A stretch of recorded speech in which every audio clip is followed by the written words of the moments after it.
Well, hello there, and welcome to episode 19 of the Classic Rock Podcast. For those about to pod, we salute you. In this episode, we look back at 1989, when Brian was a mere slip of a lad. Yay!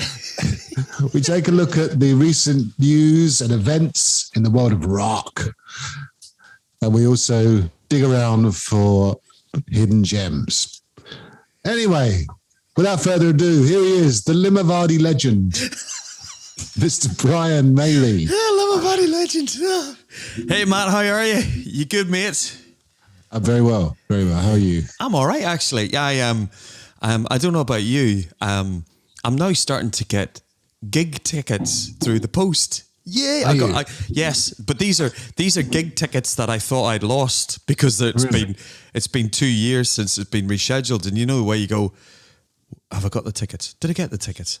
Was I getting them online? And they came in the post today. So tickets for gigs, and I've got my first gig next week. I'm going to see some live music in Edinburgh next week. Can't wait. You haven't said who you're going to see, so it must be someone a bit like, odd. Go on, tell us who it is. I'm going to see the Manic Street Preachers, who have just debuted with their number one album, which is it's a nice album. It's quite poppy, power pop for the Manics. But I love the Manics. Great band live, and they've certainly rock it up. Yeah, so that's good. Well, that's nothing to be ashamed of. They'll be great. They'll be fabulous. They always are, and it's in the Usher Hall in Edinburgh, and which is one of the great venues. How are things for you? Well, no, fine. Isn't it confusing though when you're talking about tickets that you can get them as paper tickets, sent through the post, and then other times you get them as a PDF thing in a QBR code thing? Yeah, and then you get them on your phone, and it's like, oh my god, you got to keep track of. Not only do you have to work out within you and between you and your gig buddy or buddies or whatever who's bought them, because everyone's like, no, did you get them? No, I didn't get them. You got them because we got the problem that some of these things were bought literally years ago. Yep. And we're now having to kind of stock take. And I know what you mean. I mean, a lot of the gigs I'm going to are scheduled, now been rescheduled into next year. I haven't even got the. I haven't got the country file calendar up yet. I can't even put them on the calendar yet. Because the calendar's not even out yet. I haven't even bought it yet. So it's hard.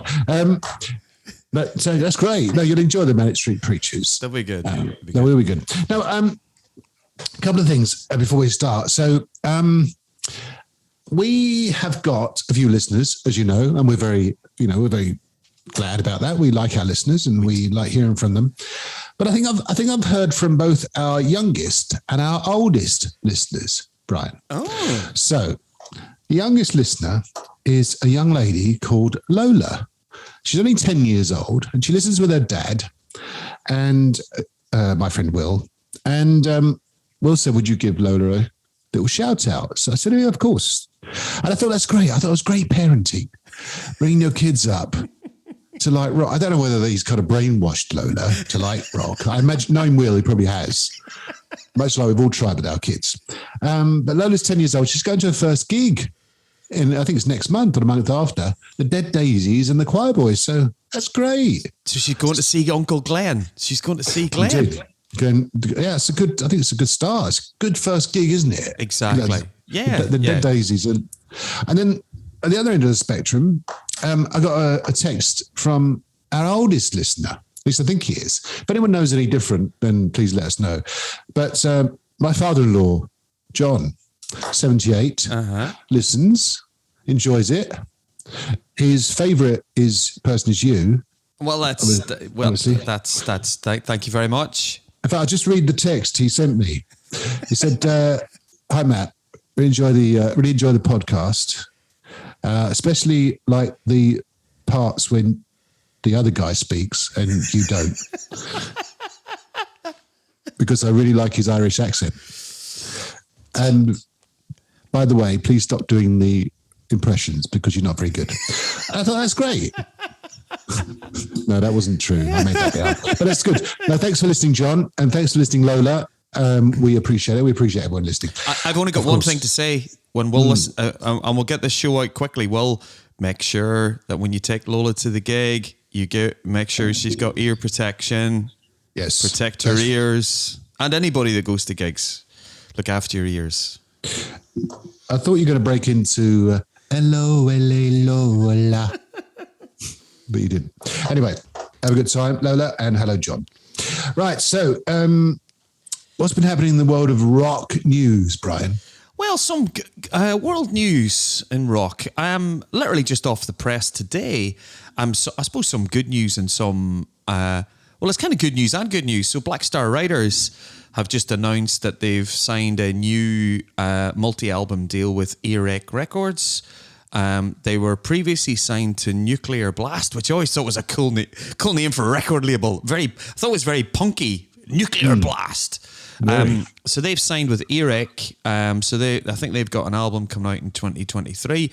I love Black Star Riders. I think the material they put out is great. But Scott Gorham is stepping down from the band. So that's right. So that's going to be interesting. They're going to continue as a 4-piece. But Scott is stepping down because he's going to be concentrating on Thin Lizzy in 2022. I'm not sure what that means, though. I mean, I did read that, and I thought, well, he's 70 years old, and maybe he's decided that, he's going to call it a day. Because they've got a world tour plan, and they're a proper functioning working band. Of course, they're not they're a good act. When I read that about the Thin Lizzy thing, I thought, well, they might play 1 or 2 gigs a year, but they're not really an entity anymore, are they, Lizzy? Rightly, and I think he was instrumental in sort of kind of laying that to rest, in a sense, laying the name of Lizzy to rest and replacing it with the Black Star Riders. So yeah. As always, I mean, great guy, Scott Gorham. I've met him, as you know. I made him laugh when I met him.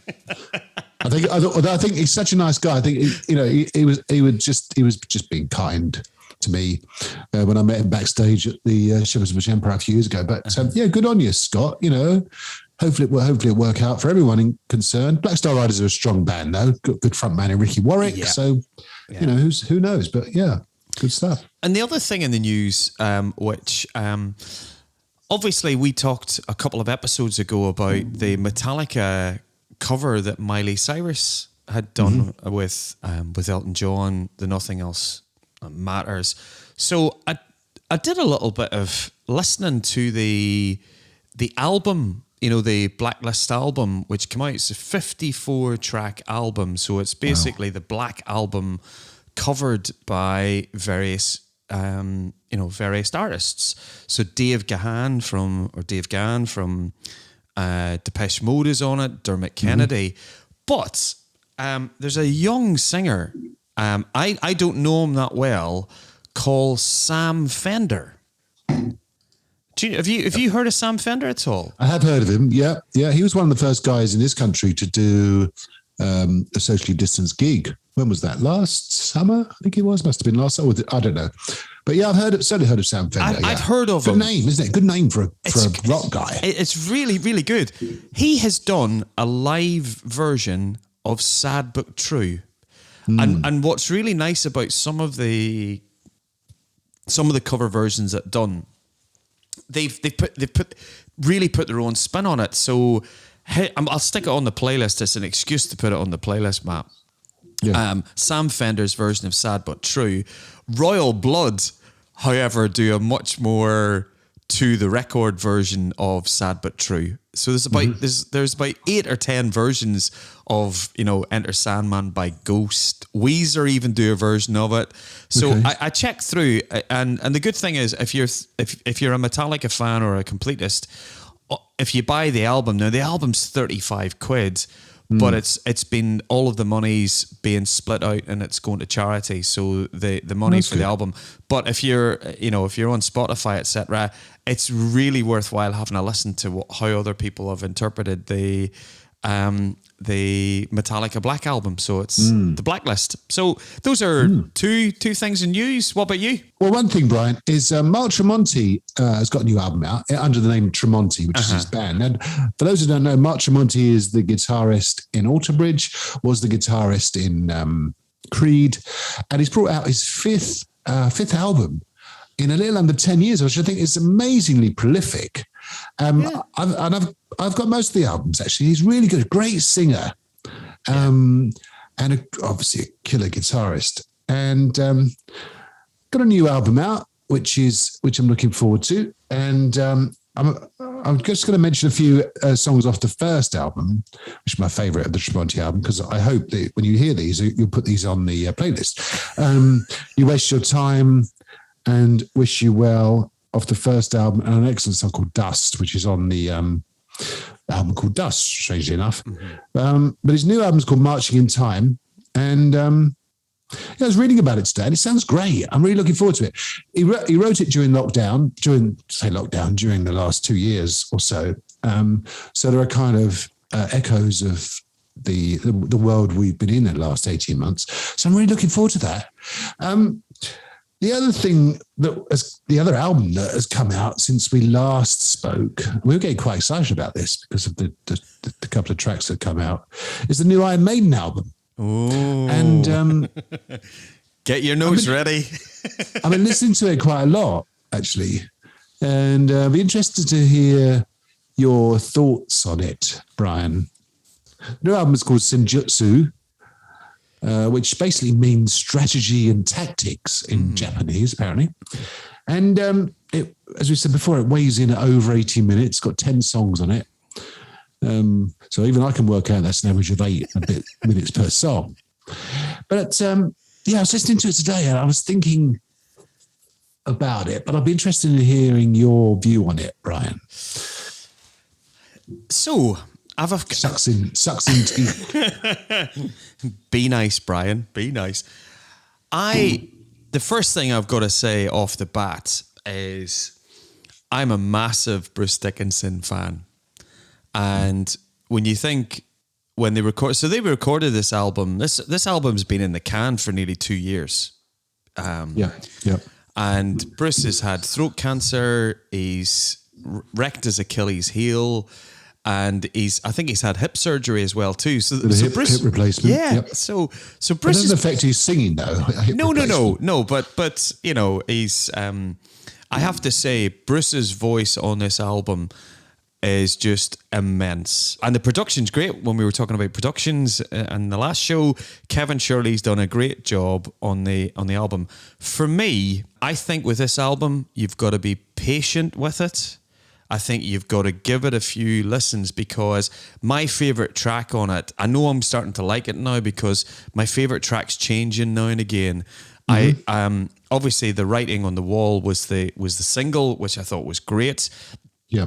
And listening to the album, tracks like The Time Machine, Lost in a Lost World, and the final track, Hell on Earth, they're just epic. It's like epic and grandiose and very progressive.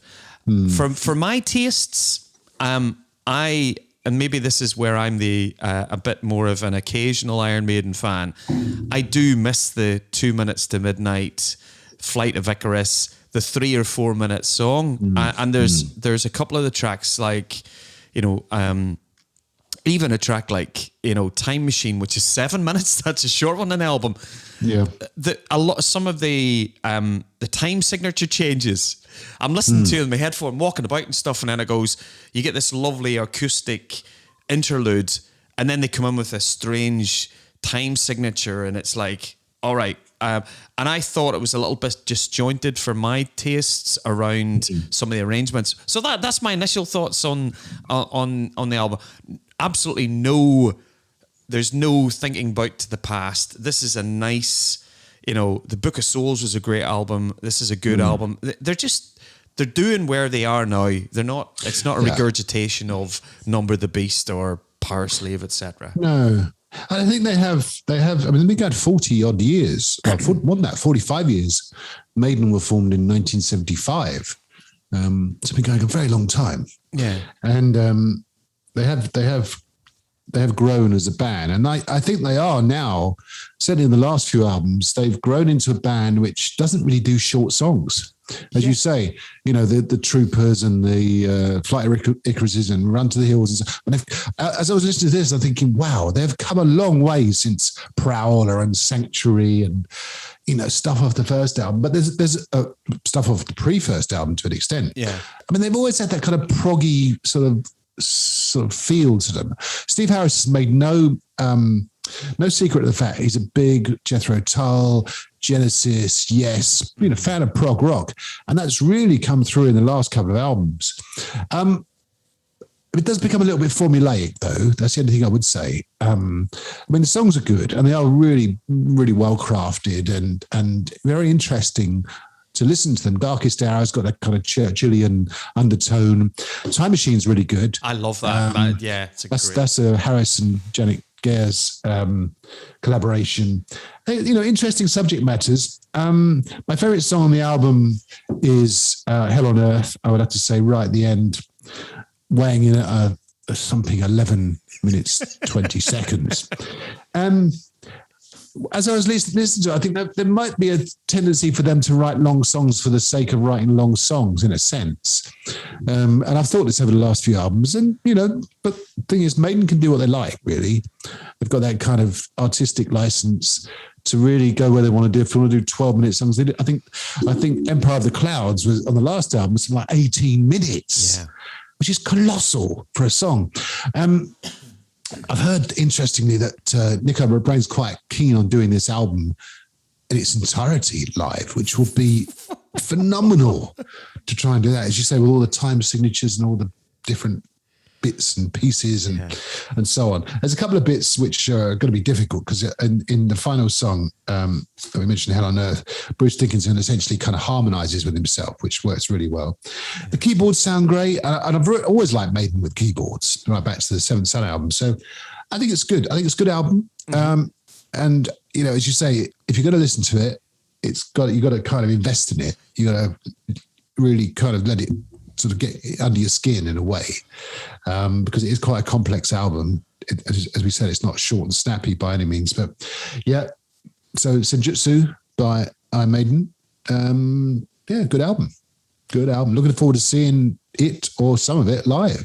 Before we come on to your year in rock, a couple of other things I wanted to mention. We'll come on to a gig I went to a couple of weeks ago, which is Massive Wagons up in London.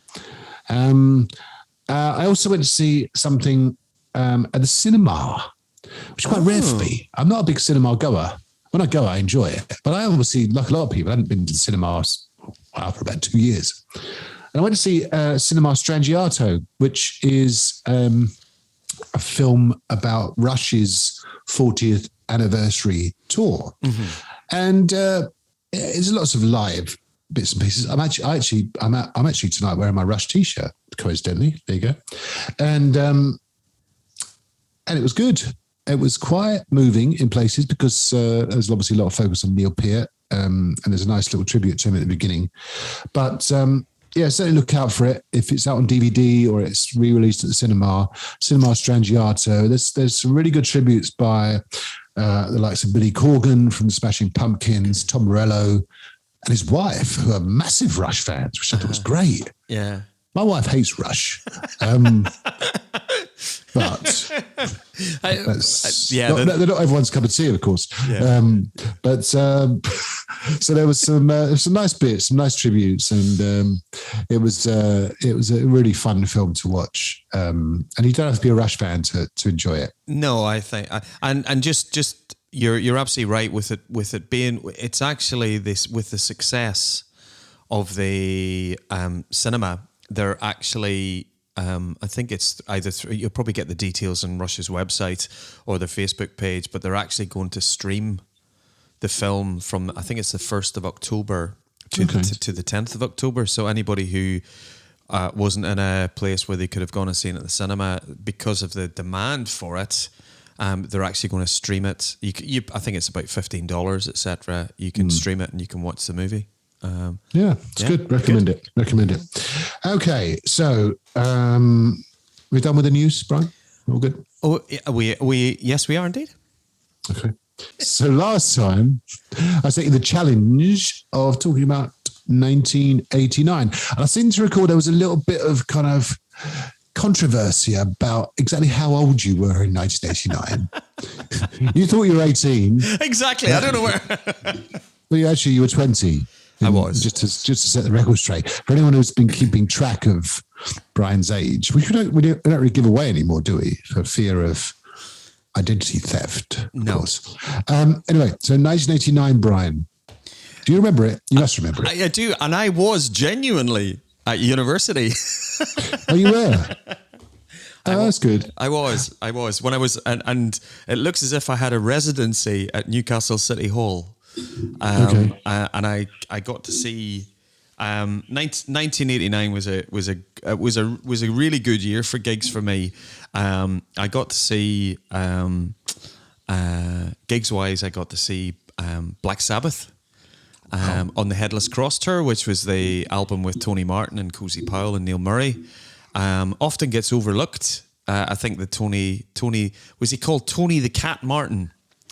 Yes, dude. I don't know why. Yeah, me either. But Tony the Cat Martin, maybe he had a tendency to, I don't know, hop up on a table and I don't know, go to sleep in strange places. Who knows? Maybe Tony, tell us why you're called the Cat. Yeah, so I went to see Sabbath. I got to see. Let's just test you here. I went to see a young man called Gareth Rocket and the Moonshiners at the Mayfair. Do you know Gareth Rocket and the Moonshiners? Never heard of him. Right. Or them. This is the only time. You know the way use in London. You know when Kiss would play. Everybody would do like a little secret gig in London before Donington. I've never been to see a secret gig or whatever. So, no, me neither. So Gareth Rocket and the Moonshiners was Ian Gillan. So Ian Gillan was in a little bit of a holiday from Deep Purple, and he basically came to the Mayfair in Newcastle and just pulled out the old Gillan back catalogue and just screamed his way through a set list. And to see him in the Mayfair, he was just unbelievable. I remember seeing loads of the guys standing with me, and I was obviously standing with my very, very nice Deep Purple t-shirt, and there was a guy standing to the left. I remember them, and he had his Gillan 1977 Magic Tour t-shirt, and it was that classically washed grey. Not fitting very well, but he was wearing his Gillan Magic Tour t-shirt. So I got to see Gillan. Obviously back home, still went back home now and again. Europe, got to see Europe for the first time in Belfast, which started my love affair with the boys from Sweden and Dare, with Darren Wharton, who was in Thin Lizzy. So he got a nice. So yeah, it was it was a really, really good year for going to gigs. I'm a massive fan of Big Country. Big Country played one of the gigs of the year in 1989 for me in the City Hall. Really, really good live. They were fantastic. Musically wise, albums wise, quite an eclectic year. And I was trying to think about what albums. There's so many albums that came out that year. Let's deal with the obvious ones. Yes, Gretchen Goes to Nebraska from King's X came out in 1989. There, we've done it. Oh yeah, we've dealt with. Who's that by? Sorry, King's X. Okay, all right. I've heard of them. Yeah, the second album. Good. Yeah, good. And actually, the reason why I mention it was my first CD. Oh, was it? Yeah. Okay. It was my first CD. My friend Matt White bought me for my birthday. Gretchen Goes to Nebraska. He bought me that, and I got another rock compilation CD with like Mr. and Toto and all that kind of stuff. So Gretchen, it's got Over My Head and Summerland and all the stuff that's usually played on Planet Rock is on that album. Yeah.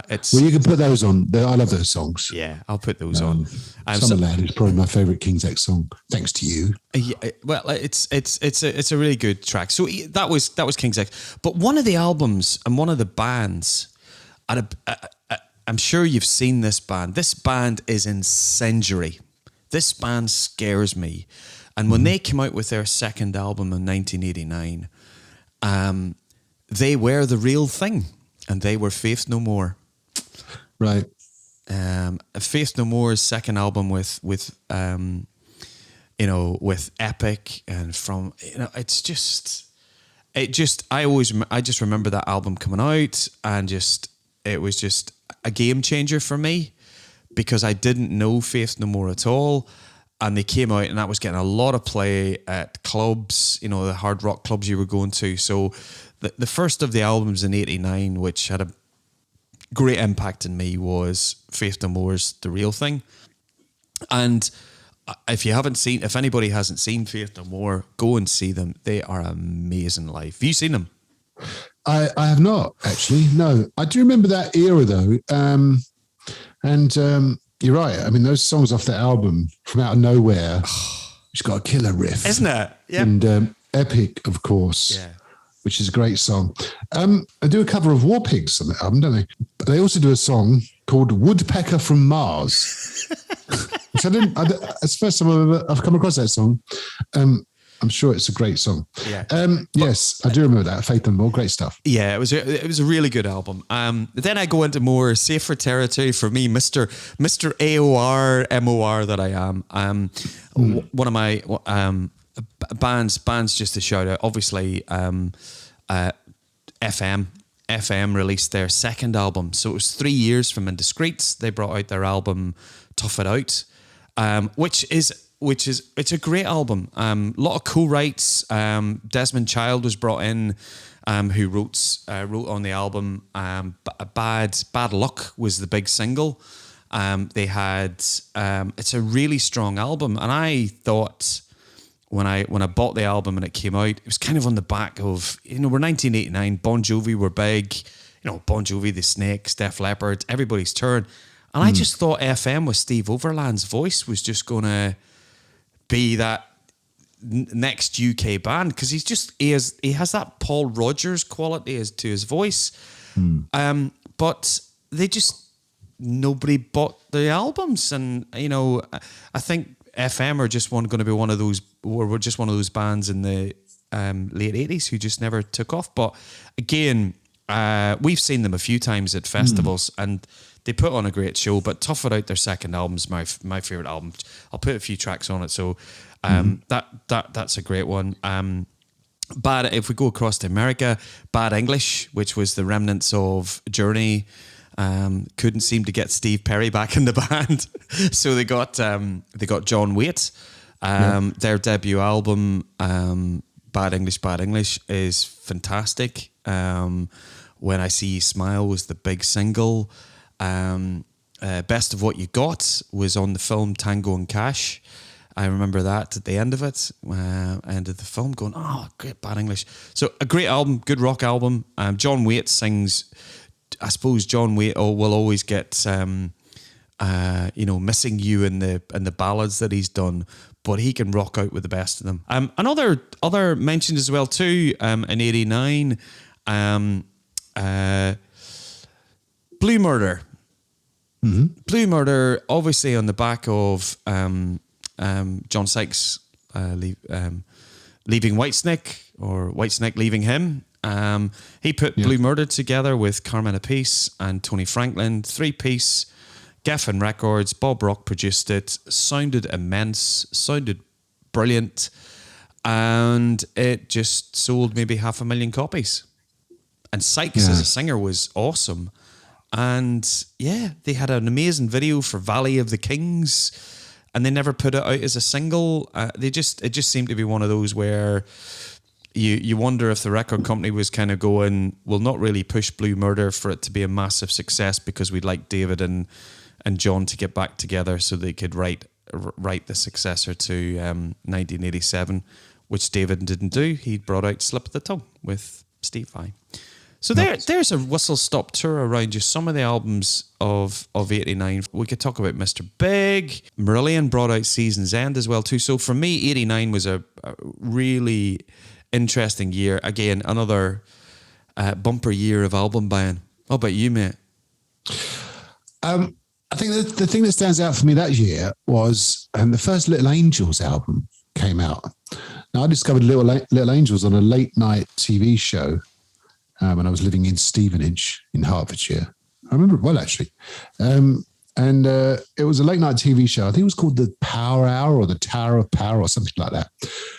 Was it called Raw Power? No, I don't think so. No. It could have been. But it was one of those, you get back from the pub and then, you kind of, and in those days we didn't have many channels in Britain. Yeah. I think there was 4, I think, when they were in the late 80s. So you would flick around for something to watch. Anyway, they had the video of the lead-off song from the album, Do You Want to Riot? The album's called Don't Pray For Me, and it's, as a debut album, it's up there. Kick Hard, Big Bad World, Kicking Up Dust is probably one of the most well-known Little Angels songs, Don't Pray For Me. These kids are in their teens. Yeah. I remember I met Toby Jepson once, and I said, I love Don't Pray For Me. And he said, yeah, I wrote that when I was like 15 or something. And Radical Your Lover. It's just almost the greatest hits set right there. What else happened in 1989? I think I went to see Aerosmith on the Pump tour. Pump wasn't a comeback album as such, but a really good, successful album for them.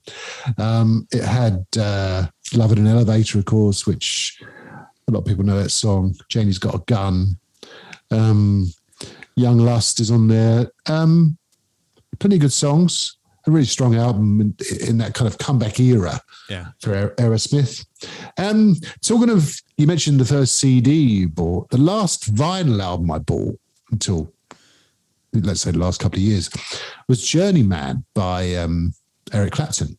It was quite a bluesy album, quite a commercially successful album for him, and had the sort of massive hit of Bad Love, which, again, you probably heard on most of those kind of dad rock classic albums, written by Clapton and Mick Jones from Foreigner. Exactly. And they must have earned a few quid out of that, because whenever you think of Eric Clapton that era, you generally think of Bad Love. Events wise, and I was looking back at 1989 and things that happened that year, and I remember watching this on TV, and it was the Moscow Peace Festival. Do you remember that? Did Doc McGee? Doc McGee, exactly. It was manager of various bands who were on the bill, strangely enough, and he put on this festival in Russia, of all places. Shipped all these, nothing wrong with Russia, by the way, but shipped all these American bands and acts from that time. Motley Crue, Skid Row, Cinderella were on the bill, Bon Jovi themselves, Scorpions, obviously from down the road in Germany, and a band called Gorky Park were on the bill. I remember them. It was kind of, it depends on which version you read, but sort of a penance. Doc McGee. That's exactly what it was. Was it to avoid some sort of lawsuit regarding, I can't remember exactly, but it was, the theme, therefore, was sort of, there's a kind of anti-drugs theme. But of course, you look on the bill and you had Ozzy. I didn't mention Ozzy, but you had Ozzy on there. You had Motley Crue. I mean, these guys themselves were, they were responsible for a lot of drug taking as bands and individuals back in the day. So it's kind of ironic, really, that they should be part of this big old festival. But the footage is good. If you ever check out some of the footage, Cinderella did a good set. They were really good. They all did kind of a decent length set. And Bon Jovi were the headliner, which I think disgruntled a couple of acts that they were stuck on the side of the bill. But Bon Jovi were huge in those days. So that was 1989 for me. Yeah, there's one thing. Just we talk about events in '89. There was one thing which I chuckle at because this '89 was the first year that they brought in at the Grammy Awards. The heavy metal hard rock performance category. And of course all the money was on Metallica. That's right. To win it. And obviously famously or infamously Jethro Tull won it.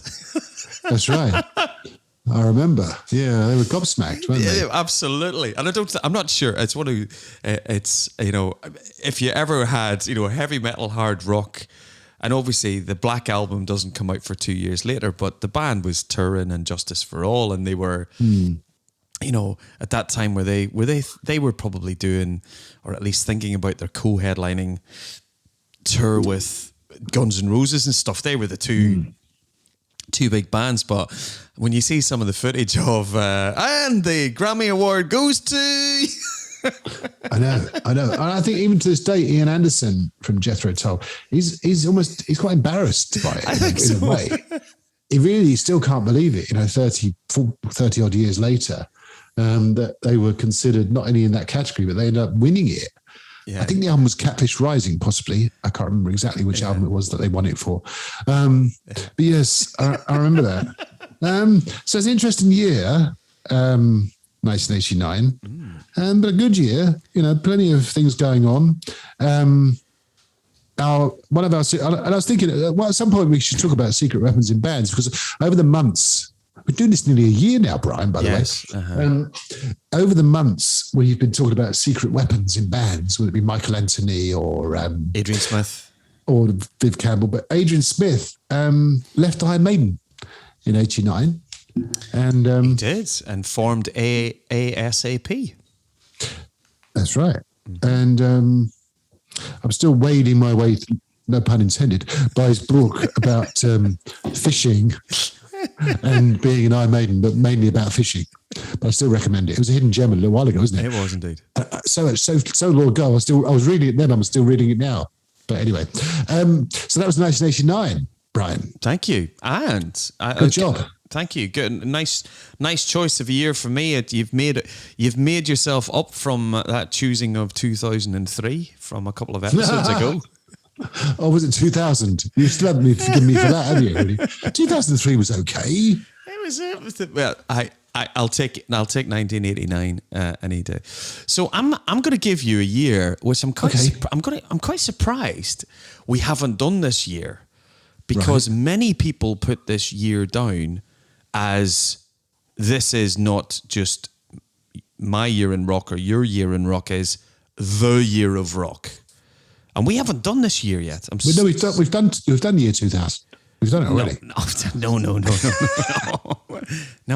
No. I'm going to give you, because I think it's going to be really difficult for you, for us not to just do a show on the year of this, is I'm going to give you 1980. Oh, okay. Yeah, that was a great year. That was... yeah, great. Yeah, thank you. I'll take that, of course. Yeah, brilliant. Good stuff. Looking forward to that already. So, Brian, when we started doing this podcast almost a year ago, I remember saying how much we were looking forward to gigs. We didn't quite know at that time. We didn't know at that time that it would be almost a year before things opened up again. We'd be going out to gigs and festivals and so on. And I know we went to a couple of festivals, or between us, we've been to a couple of festivals, but I went to my first kind of indoor nighttime gig a couple of weeks ago. I think I mentioned it earlier, Massive Wagons up in London. A good band, actually. Really good band, Massive Wagons. And well worth checking out. As I think I said quite a long time ago, they formed in 2012, I think it was, and really only kind of come to the fore in the last couple of years in that sort of new wave of classic rock sort of movement. I went to see them, and I had to remind myself the whole kind of sort of gig kind of protocol, I suppose you could say. Yeah. And it was a funny one because it took a lot of us by surprise in a way, because they came on at 8 p.m. Now, as you and I both know, we've been to plenty of gigs over the years. The traditional start time for the main act is 8:30, 8:45. Absolutely. Finish, hour and a half, finish by 10:15, 10:30. Yeah. Good night. See you all next time, kind of thing. Yeah. And that includes encores and all the rest of it. Intro tapes, which we'll come on to in a minute. These guys, however, started at 8 o'clock, which I thought was quite interesting. And it made me think whether gigs should start early, because it was quite good. I literally came out, it was about 9:30, believe it or not. And those times when you leave somewhere, you leave a gig and I need to get the tube and then a train, and then I need to drive. No, my friend was driving, Matt, who I went with, hi Matt, was driving. But everything was sort of worked out. We got on the tube and then we got the train on time. And I got to my house, and about an hour later, and my wife said, "What are you doing home? What was the gig cancelled?" I said, No.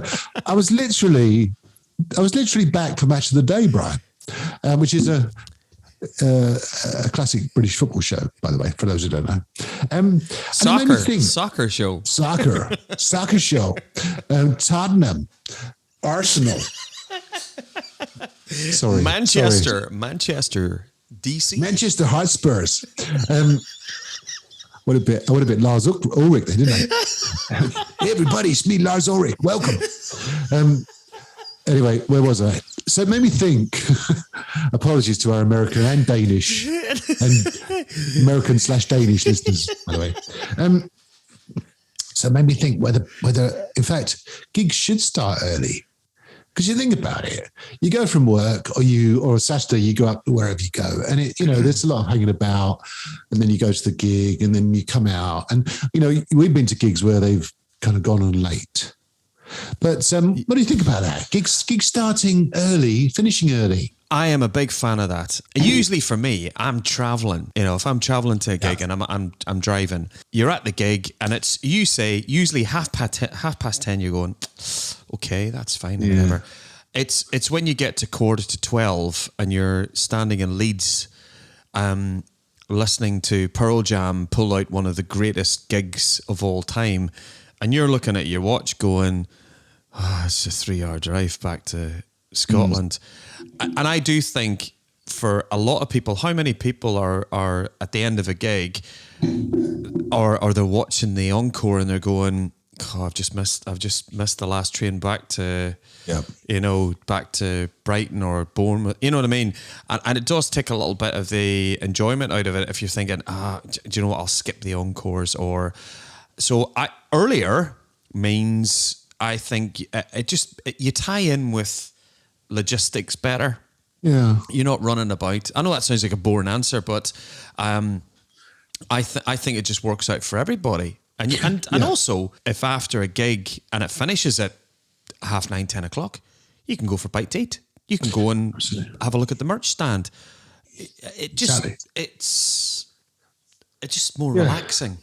Exactly. So I think there's somebody who said for that. I don't know whether it's going to be a regular thing. I don't know. I remember going to see two extremes. I went to see Guns N' Roses back in about 2005. They played Hammersmith Odeon, and it was absolutely rammed. It was the Chinese Democracy kind of era. All right, okay. Yeah. Essentially just Axl. It came on at 11:30 at night, and there were people going home before they came on. You could see people kind of looking, they're watching like tutting and. You're kidding me! 11:30.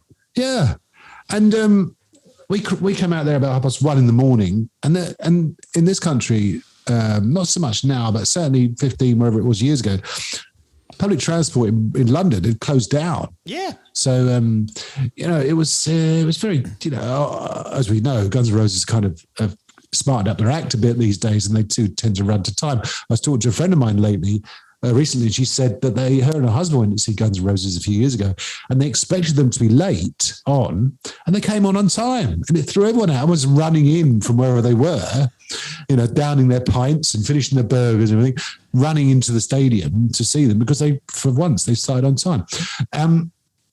Similarly, I remember going to see Waterbridge years ago, and they started again at about 8 o'clock, and they were finished by, I don't know, 9:45. And I came outside, it was still light. Yeah. It was ridiculous. But so anyway, I just struck me as being an interesting thing, and maybe it'll catch on, maybe it won't. Maybe it's a post-COVID thing. I did notice when I was there was a little sense of social distancing. And maybe that's to do with the fact that the venue wasn't quite full, but there was a little bit of that sort of, you get the sense of maybe people are kind of slightly aware of, the fact that the virus is out there. One thing I did notice, and I wasn't too impressed with, the price of beers has gone up at venues. Now, venues traditionally, and I imagine it's the same all over the world, they kind of got a captive audience. And the O2 in London last time I went, which was a couple of years ago, you're talking about £5.50. About $7 a pint. Or so, whatever it is. In Islington Academy, 2 cans of Carlsberg, £12.20. And it's ridiculous. And they gave it to you in a can, which I think was a bit odd. So, something's changed, something stayed the same, as they say. But I did think that they had a really good intro music, Massive Wagons. A lot of bands, a lot of acts enjoy kind of an intro song, which is a traditional thing, to kind of liven up the audience, almost a signal, we're coming, we're getting ready, we've got 3 minutes, and so on. Metallica have Ennio Morricone's Ecstasy of Gold, Maiden come on to Doctor Doctor by UFO, and these guys came on to For Those About to Rock, We Salute You by AC/DC, which I thought was great. Through the PA, It sounded huge, and it did sort of, basically that was it. It signified that they were coming on. Do you remember when we went to see Thunderblind? They came on to Thunderstruck, which I thought was genius. It was. Thunderstruck itself by AC/DC is just, you think of the live album from 1991 at Donington when they start the show with Thunderstruck. It's just like, crowds getting into it. I recommend, whether we've mentioned it on some kind of monster, which is the Metallica movie, with Robert Trujillo coming into the band, I genuinely get hairs on my arms when obviously at the last part of the show, when they're actually just about to go on stage, the four of them, and play some massive stadium, the Ecstasy of Gold music is playing, and they're just getting themselves psyched up as it's building. You can see the audience getting psyched up. It just perfect piece of music to use just to get everybody warmed up as such, and then Metallica will batter into Seek and Destroy or whatever they're going to play. Battery. Absolutely. Classical music, of course, has been quite important as an intro tape. There's always that kind of interesting link between hard rock, heavy metal, and classical music, and we could spend a whole show talking about the kind of the links, as it were, the synergies between the two. But I remember I saw Michael Schenker back in '81, and it was the same era that they recorded the One Night at Budokan album. And in those days, they came on to Ride of the Valkyries by Wagner, which is that do do do do do, and it's perfect. It's huge. It was a slightly kind of rocked up version of it, and then. Similarly, I think you mentioned Ozzy Osbourne comes on to Carl Orff. Carmina Burana, I think it's called, isn't it? The piece of music. I might have that pronunciation wrong, but there's that interesting kind of link between classical music as a powerful piece. However, for those of us who bought the tribute album. Which was the only live recording of Randy Rhoads with the Aussie band, which starts off with Karloff's classical piece. For those of us who may be a little bit older, our older listeners would probably know that as the TV ad for Old Spice. That's right. Well, I would remember it for that. Yeah, Carmina Burana, I think it's called. I think I might have had that pronunciation wrong earlier. Yeah, brilliant piece of music. As you say, to a generation in Britain will always be known as the Old Spice music. I think it was from The Omen as well, wasn't it? The film The Omen, possibly. Maybe I got that wrong. It's gotta be. It's gotta be. I'm surprised no one's ever come onto it. They probably have. While I think of it, sort of classical pieces is by Bach, Toccata in D minor. A lot of people will know it as the theme from Rollerball, the 1975 science fiction piece. Anyway, probably someone has. But anyway, I digress. But yeah, intro music. I was really impressed by For Those About to Rock, We Salute You as their intro music. It's sometimes the leaving music is equally as got to be as important as well too as the. It's true. Yeah. It's true. It's funny you should say that, but Thunder famously come on to the Stripper. I don't know what it's called, the piece of music, but the classic do do do do do do do. All right, okay. That's which I think is just classic Thunder because it's kind of tongue in cheek, isn't it? Really, but yeah, I would certainly prefer a band that comes onto an intro tape rather than just kind of stroll on. But I suppose that works as well. I remember seeing U2 back in 1987, and they just literally strolled on playing "Stand By Me" in the old standard, basically. And so, look, they're on. Look, there's no. It was out in the daylight. There's no house lights going down or anything. There's no intro music. Whatever. But I like you. I'm a fan of the intro music, whether it be Ride of the Valkyries or Carmina Burana or whatever. Yeah. You're getting that one now. That's Carmen Burana. Stick them on the playlist. There you go. Absolutely.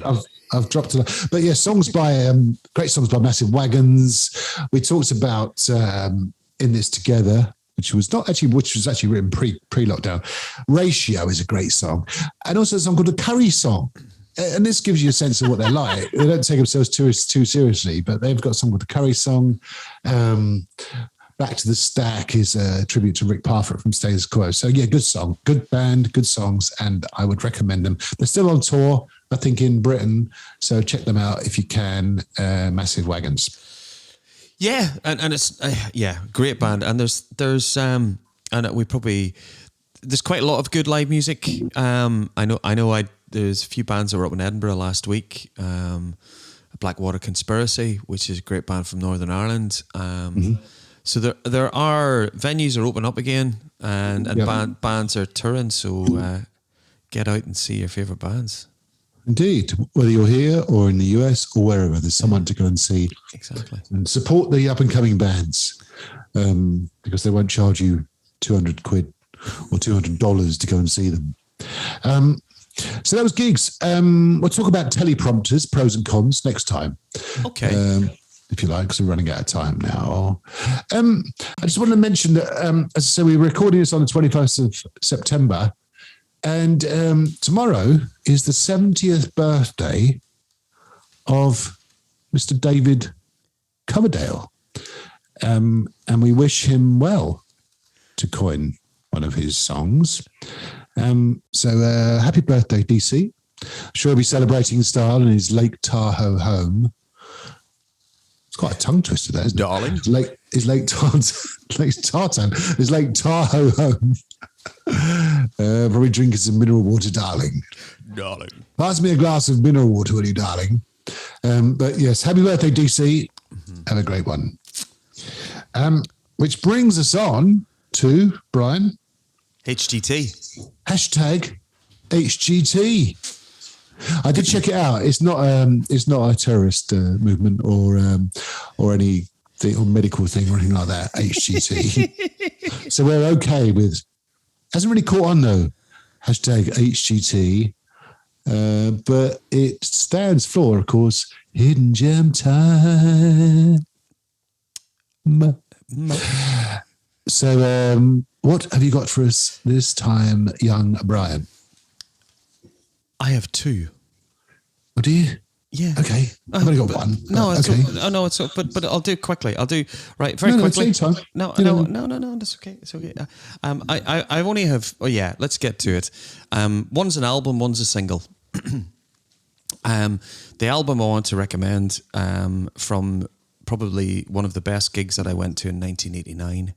I mentioned them earlier, Big Country. And the support band for Big Country was a band called Diesel Park West. And Diesel Park West, their debut album was called Shakespeare, Alabama. It is one of the best debut albums and forgotten hidden gems in English popular rock, melodic, whatever you want to call it. They're a fantastic band. Very Byrds, Tom Petty, great songwritings, etc. Fantastic band. So Diesel Park West, Shakespeare, Alabama. I'll put a couple of tracks. And the one album, I couldn't pick an album, Matt, but I have to pick out this single. 1989 got me thinking about great bands that came along, and I maybe liked the song. And I got this. Do you remember when, I don't know if you bought Metal Hammer. Did you buy Metal Hammer or Raw? Or did you just buy Kerrang? I was more of a Kerrang person. Yeah. Well, I just bought them. I just bought whatever I could. I bought Metal Hammer, Kerrang, Raw. And I remember Raw used to have do you remember you would get like a flexi clear plastic single? Yep. And this single came out and it was on the plexiglass, and it was a band called XYZ. XYZ were produced by Don Dokken in 1989. Yep. And there's a track on it called Nice Day to Die. And it is absolutely killer track. It's a hidden gem track. Okay. Have a listen to it. It sounds Dokken-ish, but I remembered it. And I thought, I'm going to give it a shout out tonight as a hidden gem. Good. Very good. There's my hidden gems. What about you, mate?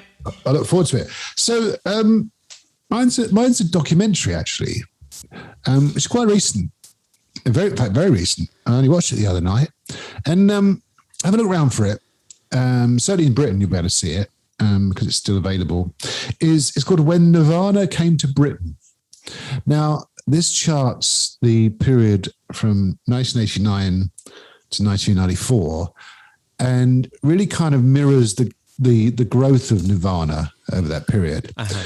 And essentially, they paid quite a few visits to the UK, culminating with a headlining performance at Reading Festival in 1992, where they headlined, and it goes back to 1989, strangely enough, their first visit to the UK, when they were out on a 3-band bill. They were playing college circuit, staying in transit vans and driving around in transit vans and so on and so forth. It's fascinating. And Dave Grohl's in it, Chris Novoselic's in it, loads of people that were kind of part of their journey. The owner of the hotel that they stayed in London when they came, members of the band that they played with in Britain on that sort of first or second tour. It's great stuff. It's only an hour long, and it made me think of you actually because they during that period and when they become certainly after Nevermind had been released, they played a kind of impromptu gig in a pub in Edinburgh called the Southern. Which used to be a rock bar. I think it's a bit more upmarket now. But they got pictures on the wall. And next time I come and see you in Edinburgh, we should go to the Southern because there's probably, well, there is pictures of Dave Grohl and Kurt Cobain playing in the corner of the pub, a little kind of impromptu gig. Plenty of people had got wind of that it was going to happen, and they essentially were the headliner, and the opening act, the band ones that were scheduled to play there were quaking in their boots essentially because there's like 200 people crammed into this pub waiting for Nirvana. If they didn't turn up, there would be a riot, of course. Luckily, Messrs. Grohl and Cobain did end up playing, but yeah, it's a great documentary. It's really good. It's really poignant, very interesting. It goes up until the sad death of Kurt Cobain in 1994, and sort of touches upon the demons that he was having to deal with. He wasn't. He just wanted to be a musician. He just wanted to play gigs. He didn't really want the fame and fortune, necessarily, certainly not the fame, and the pressure and so on and so forth. And it's great stuff. So check it out. When Nirvana Came to Britain. I will do. What is it on subscription services? Well, it's on BBC iPlayer. Okay. In Britain, and you'll probably be able to find it somewhere if you're not in the UK. So when Nirvana Came to Britain, very interesting stuff. And that was it, Brian. Episode 19 is a wrap.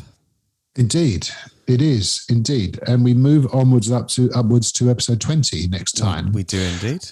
Which will be around about our anniversary, our 1 year anniversary. Yeah, but before we okay, we're not going yet. Before we go, we just like to shout out to those people who've been listening to the show so far. Thank you very much. If you like the show, please subscribe to us on Apple Podcasts. Leave us a review. That helps us as well too. Just get the word out for the show. We're on social media, on Facebook. We're on Twitter. What's our hashtag again, Matt? I always get it wrong. Our handle, not a hashtag. Hashtag. Handle. It's at FTATPod. Okay. Brian. Thank you. Hashtag HGT. Yeah, and as I say, for anybody who's listening for the first time, thank you for dialing in. We always enjoy doing this, and I shall see you soon, young man. Yes, Brian. See you soon. Have a good time and rock on, everybody.